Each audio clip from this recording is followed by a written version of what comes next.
In this Nano review video, we're going to talk about finding the vertex of a quadratic using the axis as symmetry. We haven't really used this term, that's technically what we're doing. All right, so this alternative method for finding the vertex requires you to know that the x value of the vertex is always negative b over 2a. So it's this extra formula you have to memorize, but it's always the same thing.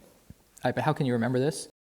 If you know your quadratic formula, which you should have memorized, if you just take the front half of it, you get negative b over 2a. All right, so it's coming from the quadratic formula, and that's where the x value of your vertex is. All right, so if I have this function, I want to find the x value of the vertex, so I do negative b over 2a. All right, b is 8, a is 1, it's the number in front of x squared. Simplify that, I get negative 4. So I know the x value of my vertex is negative 4. How do I find the y value?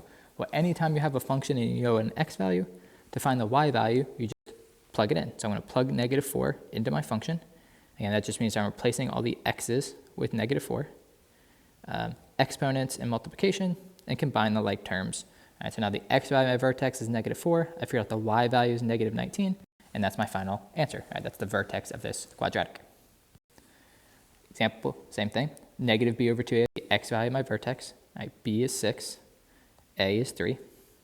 Simplify, and I get the x value of my vertex is negative 1. Figure out the y value, I plug my x value in. All right, so all those x's become negative 1. Remember to do your exponent first, and then your multiplications to get your final answer. All right, and then I got x is negative 1 and y is negative 1, so that's my vertex. They're both negative 1. That's just an alternative method for finding your vertex. I'm not going to tell you which one to do. I pick either method, and just make sure you can find the vertex that way.